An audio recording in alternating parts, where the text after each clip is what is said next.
Þá höldum við áfram í föstudagsþættinum og næst ætlum við að ræða aðeins ferðaþjónustuna. Við erum kannski að vissu leyti stödd í hvirfilbyl íslenskra ferðaþjónustu. Þetta hefur náttúrulega breyst alveg gríðarlega mikið á undanförnum árum.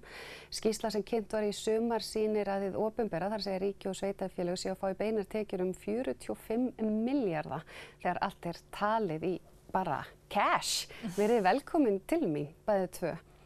Það svolítið fróðlegt að sjá þessa niðurstöðu þessara skýrslu. Þetta erfitt að sjá fyrsta lagi bara hvað ferðaþjónusta nákvæmlega og svo hverju hún að skila til samfélagsins. Hvaða máli skiptir það að fá einhverja svona tölu í hendurnar til þess að halda áfram að vinna í þessum hvirfilbyl öllum saman? Já, sko þetta skiptir okkur gríðarlega miklu máli, bara okkur sem vinnum að þróun og uppbyggingu í ferðaþjónustu. Og það var, þessi skýrsla var gerðast af Deloitte í júní byrjun var hún gefin út og unnin fyrir stjórnstöð ferðamála.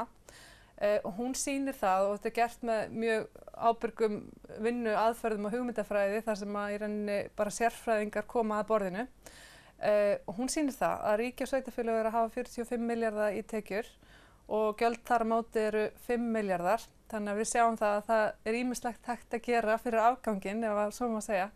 Og óbúslega mikilvægt að við höfum í rauninni umræðinni, ég vil ekki stilla þessu upp sem eitthvað stríð og nú höfum við vopnin, heldur eru þetta í sama liðinu og við viljum bara sjá að þessi peningar séu nýttir að einhverju leyti í innviða uppbyggingu og þróun á atvinnugreininni svo hún geti orðið til langtíma samkeppnishæf við heiminn, því við erum auðvitað bara pínulítill partur á óbúslega langri og stórri keðju. Og samkeppnishæfni í ferðaþjónustu hefur skaðast núna á síðustu misserum aðallega vegna sterkrar krónu og auðvitað þessari umræðu virðisauka breytingar og óbúslega hár launakostnaður og mikill kostnaður sem eru að veltast út á fyrirtækin, þannig að það er lítil framlegð og þess vegna þurfa þau stöðugt að vera að benda á, við erum að skila alveg gríðarlegum tekjum, það þarf ekki að taka meira, nýtið það sem er nú þegar og þannig að þessar tölur inn í alla okkar umræðu skiptir náttúrulega gríðarlega miklu máli. En þetta er auðvitað bara einn partur af mjög mörgu sem við erum að ræða í svona stóra samhenginu. Og kannski ekki síður í samhenginu því að auðvitað er verið fyrsta skipti núna heyrst aðeins óánægin raddir með að eru ferðamenn og margir, eru þeir að kúka og pissa alls staðar og alls konar svona sem að einu sinni var þetta bara það nennti ykkur að koma hingað á klakkan og heimsækja okkur. Það er með tengist á þessu verkefni okkar ábyrg ferðaþjónusta, þar sem við erum að hvetja ferðaþjónustufyrirtæki til þess að huga að því hvernig eru þeirra samskipti við samfélagið og umhverfið og það er svo gaman að sjá að þessi efnahagslegi þáttur er oft talin verið einn af 3 megin þáttum sjálfbærni, efnahagsleg áhrif, samfélagsleg áhrif og umhverfisleg áhrif. Og það er þess vegna sem við tengjum þetta hérna núna saman, að við viljum fá svona einhverjar tölur með þessa efnahagslegu ávinning sem að ferðaþjónustan getur haft á samfélagið. En við beinum sjónur okkar líka að þessum félagslegu þáttum, þar að segja hver eru félagslegu áhrif ferðaþjónustunnar á samfélög og jafnvel á lítil samfélög út um allt land og umhverfið. Og í þessu verkefni ábyrg ferðaþjónusta sem að við reyndum að staða núna á þessu ári erum við að bjóða fyrirtækjunum að koma á í rauninni að fyrstulega undirrita yfirlýsingu.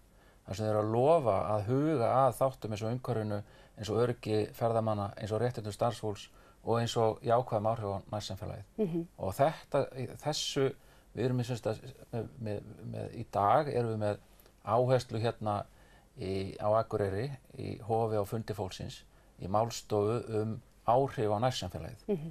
Og þar viljum við beina þá sjónum okkar að því hvernig þessi áhrif. Þau eru fjárhagsleg, þau eru líka samfélagsleg, hafa áhrif á menningu, á fólk og innviði og svo hafa þau áhrif á náttúruna. Og það eru kannski sérstaklega þessi félagslegu og fjárhagslegu atriði sem við erum að tala hérna í þessari umferð og beinum svo sjónum okkar sérstaklega að umhverfisþáttunum síðar. En við erum svona svolítið að fletta af lauknum og komast að kjarnanum til þess að auðvelda í rauninni ferðaþjónustufyrirtækjunum fyrstulega átta sig á því. Já, heyrðu, þegar ég fæ svona fréttir þessi fjárhagslegu áhrif, þá getur nú bara svolítið verið allavega svolítið stoltur eða stolt af því sem við erum að gera. En mér langar þá að sjá aðeins betur hvað er það sem að mitt fyrirtæki getur gert til þess að hafa enn frekari jákvæð áhrif á samfélagið. Og oft á tíðum er það þannig að þessi fyrirtæki eru að gera fjölmargt. Við eru að styrkja íþróttafélagið eða saumaklúbbinn eða hvað það er og þau eru með jafnvel opið hús fyrir fólk á svæðinu til þess að koma og skoða og þau eru að taka þátt með því að þau eru að bjóða kannski upp á betri veitingar eða meiri menningu eða þarmtökutunum. Gleymist kannski að telja það til og það sem við erum að gera er að búa til þá svona tól og tæki til þess að auðvelda þeim að sjá það svart á hvítu. Hvað er það sem við erum að gera sem hefur áhrif á samfélagið og hvernig getum við aukið þessu jákvæð áhrif og dregið úr neikvæð áhrifunum sem að óneitanlega alltaf í öllum rekstri. Það er einhverja afleiðingar, það er eitthvað sorp og það er mögulega mengun eða rask sem verður en það er hægt að lágmarka það. Í þessu samhengi, kannski er það heimskuleg spurning en þyrfti að taka saman líka þá kostnaðinn því að auðvitað eins og hefur verið rætt álag á vegi, lögreglu þjónustu, heilbrigðisþjónustu og svo framvegis. Já, auðvitað og það í þessari skýrslu sem við rættum hérna áðan er gert með ákveðna aðferðafræði líka og bara þessum beinu. Núna erum við einhvern veginn komið með gögn í hendur beinu áhrifin, síðan eru náttúrulega óbeinu áhrifin endalaust stór. Og þau hafa gert þetta rosalega vel í Danmörku, þar hafa þau metið líka óbeinu áhrifin. Þar sem þú tekur í raun og veru bara alla virðiskeðjuna, bara hvað í rauninni þú með þitt ferðaþjónustufyrirtæki hefur áhrif á í raun og veru þennan sem getur þá haft þetta opið, þú veist, og svo rúllar þetta svona áfram. Og þeir hafa margfaldað með stuðlunum 2 meira segja hjá sér. Það er svona reiknað út að það sé kannski 1,7 hjá okkur, þannig að við myndum margfalda þessa 45 milljarða með 2, þú veist, þá ertu komin upp í 90 milljarða sem eru þá þessi óbeinu áhrif. Og þar kemur auðvitað hellingskostnaður líka á móti. Af því að ég er svo mikið landsbyggðartúta að þá er maður alltaf að pæla í svona öllu sem að gerist utan höfuðborgarsvæðisins og það er náttúrulega töluverð umræða ferðaþjónustuna og það safnast kannski of á suðvesturhornið eða suðurlandið, svona kannski Höfn og upp á Akranes og samt svona fundi fyrir aðeins breytingum á að þetta sé eitthvað neginn kannski meira jafnast út og margir jafnvel talað að þetta sé eitt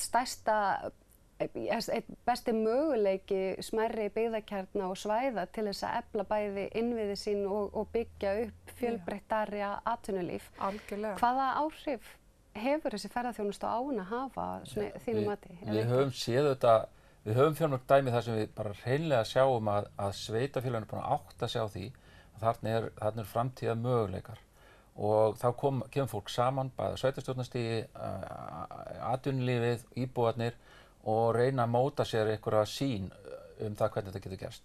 Svo höfum við þetta fullt af dæmi þar sem þetta er ekki gert með svona skipulegum hætti heldur svona verður bara einhvern veginn til. Stundum er það þannig að það eru utanaðkomandi aðilar sem koma með fjármagn og verða svona vítamínsprauta inn í samfélagið. En svo erum við líka með fullt í dag ennþá erum við með mörg sveitarfélög á svæði þar sem menn eru ekki ennþá búin að taka þessu umræðu og þar sem jafnvel menn eru svona sjá ekki tækifærin ennþá, jafnvel þó þau séu þarna og bíða þeirra í rauninni. Og við teljum að sko með ferðaþjónustuna eins og allt annað þá sé mikilvægt að reyna að greina og mæla áhrifin. Fyrst samt umræðan. Setja málana á dagskrá, búa til vettvang eins og þetta verkefni sem við erum að vinna með. Ábyrg ferðaþjónusta er hvatningaverkefni og vettvangur til þess að ræða samfélagsábyrgð og sjálfbærni í ferðaþjónustu. Og það er kannski oft fyrsta stigið því að þá koma fram hugmyndirnar og áhyggjurnar og viðfangsefni sem þarf síðan að setja í mælanlegt form. Það er náttúrulega líka hægt að nota ferðaþjónustuna eins og þú ert að nefna með þetta svona byggða þróunar í rauninni stjórntæki og þar eiga stjórnvöld alveg ofboðslega mikil tækifæri á meiri stýringu og ég segi ofta að þessi umræðum að dreifa ferðamönnum, við auðvitað kannski gerum það ekki beint, en við dreifum fjárfestingum, það er raunverulegt. Við getum byrjað að fjárfesta bæði í innviðum sem ríkið getur gert og eins bankastofnanir og almennir fjárfestar verða auðvitað að horfa á þessi svæði og hugsa með sér, já, hér verðum við að byrja. Þetta er fyrsta skrefið og svo kemur hitt.